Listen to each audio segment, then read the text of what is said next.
Selamat siang, Bapak Ibu dosen. Pada kesempatan kali ini, kami akan mempresentasikan materi mengenai penerapan Cyber Security Management untuk meningkatkan keamanan informasi pada organisasi digital. Topik ini sendiri menjadi sangat penting karena hampir seluruh aktivitas organisasi saat ini bergantung pada teknologi data digital yang perlu dilindungi dari berbagai ancaman cyber.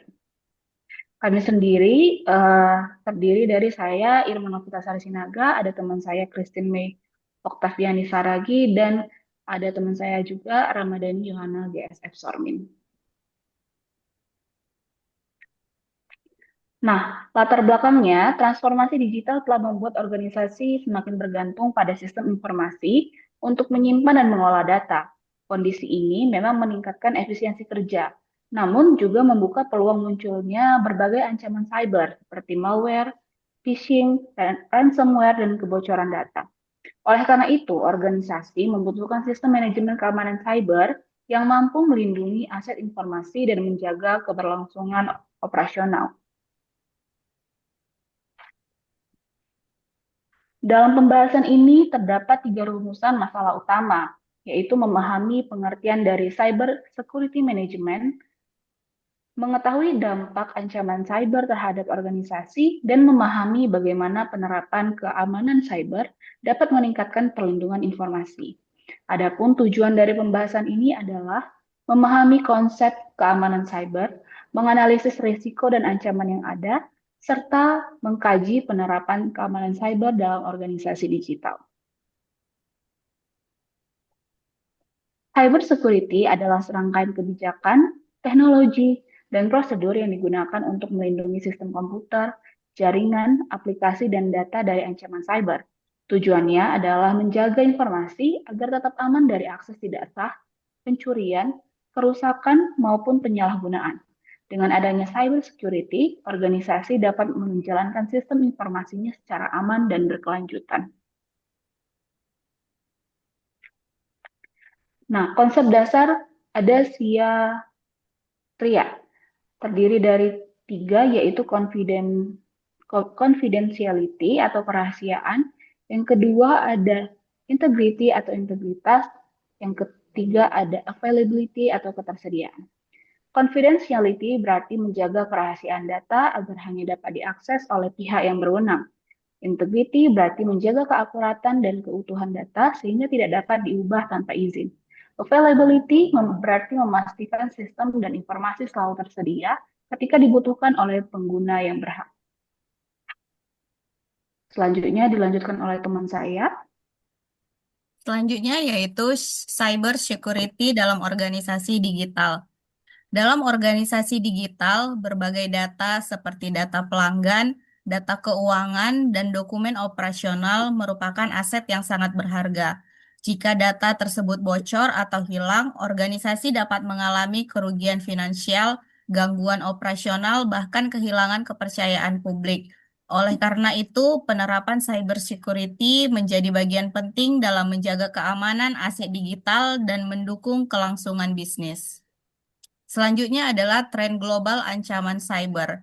Saat ini terdapat beberapa tren ancaman cyber yang paling sering terjadi di dunia. Yang pertama itu adalah data breach, yaitu kebocoran data yang dapat menyebabkan hilangnya privasi dan kerugian organisasi. Selanjutnya ransomware.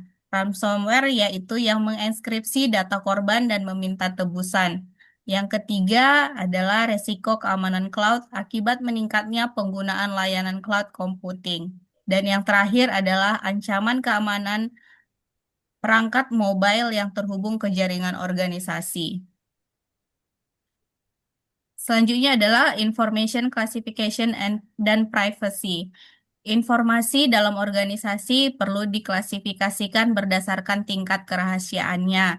Yang pertama itu adalah public information yang merupakan informasi yang dapat diakses oleh masyarakat umum. Selanjutnya, internal information yang hanya digunakan untuk kebutuhan internal organisasi.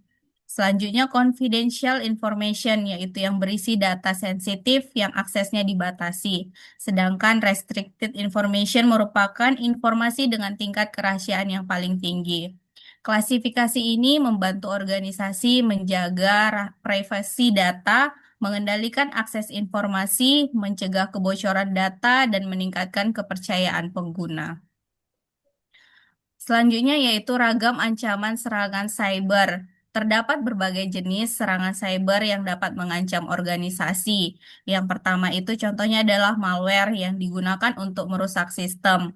Yang kedua itu phishing yang digunakan untuk bertujuan untuk mencuri data atau informasi pengguna. Ransomware yaitu yang menginskripsi data korban dan meminta tebusan. DDoS yang digunakan untuk melumpuhkan layanan dengan membanjiri server. SQL injection yaitu yang menyerang database untuk mencuri informasi, yaitu selain itu terdapat juga insider threat yaitu ancaman yang berasal dari pihak internal organisasi sendiri. Elemen keamanan informasi. Keamanan informasi memiliki beberapa elemen penting. Yang pertama adalah confidentiality, yaitu menjaga kerahasiaan informasi organisasi. Integrity, memastikan data tetap akurat dan dapat dipercaya. Availability, yaitu menjamin layanan selalu tersedia saat dibutuhkan. Authentication yaitu yang memverifikasi identitas pengguna sebelum akses diberikan. Dan yang terakhir, non-repudiation yaitu yang mencegah pihak tertentu menyangkal aktivitas yang telah dilakukan. Selanjutnya akan dijelaskan oleh teman saya Christine. Saat ini saya akan menjelaskan terkait security risk management, policy, dan governance. Keamanan cyber tidak hanya bergantung pada teknologi, tetapi juga pada manajemen dan tata kelola. Security risk management bertujuan untuk mengidentifikasi dan mengendalikan risiko keamanan. Sedangkan security policy berisi aturan dan prosedur yang harus dipatuhi seluruh pengguna.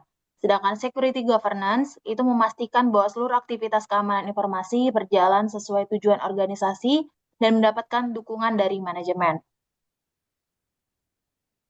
Salah satu ancaman yang saat ini paling banyak terjadi adalah ransomware. Serangan ini biasanya dimulai melalui email phishing atau file berbahaya yang dibuka oleh pengguna. Setelah masuk ke sistem, ransomware akan mengekskripsi data sehingga tidak dapat digunakan. Akibatnya, organisasi mengalami gangguan operasional, kerugian fiskal, dan penurunan reputasi. Untuk mencegah hal tersebut, organisasi perlu menerapkan pelatihan keamanan cyber, antivirus, firewall, autentikasi multifaktor, serta melakukan backup data secara berkala. Ada beberapa teknologi yang umum digunakan untuk melindungi data organisasi. Yang pertama adalah firewall yang berfungsi menyaring lalu lintas jaringan. Yang selanjutnya ada antivirus yang digunakan untuk mendeteksi dan menghapus malware. Lalu yang ketiga ada enkripsi yang melindungi data dengan mengubahnya menjadi kode yang tidak mudah dibaca. Yang keempat ada multi-factor authentication atau MFA yang memberikan lapisan keamanan tambahan saat proses login. Yang kelima ada backup and recovery yang membantu memulihkan data apabila terjadi insiden. Dan yang terakhir ada monitoring security yang digunakan untuk mendeteksi aktivitas mencurigakan secara real time. Berdasarkan seluruh pembahasan yang telah kami paparkan sebelumnya, kami simpulkan bahwa cyber security management memiliki peran yang sangat penting dalam melindungi aset informasi organisasi digital. Pengelolaan risiko, kebijakan keamanan, dan tata kelola yang baik menjadi fondasi utama dalam menjaga keamanan informasi. Selain itu, teknologi keamanan membantu memastikan kerahasiaan, integritas, dan ketersediaan data. Saran yang bisa kami sampaikan adalah organisasi perlu meningkatkan kesadaran keamanan cyber bagi seluruh pengguna, memperkuat kebijakan keamanan secara konsisten, serta terus berinvestasi dalam pelatihan SDM dan teknologi keamanan. Demikian presentasi yang dapat kami sampaikan mengenai penerapan cyber security untuk meningkatkan keamanan informasi pada organisasi digital. Kami mohon maaf apabila selama penyampaian presentasi ada perkataan kami yang tidak sesuai. Akhir kata, terima kasih.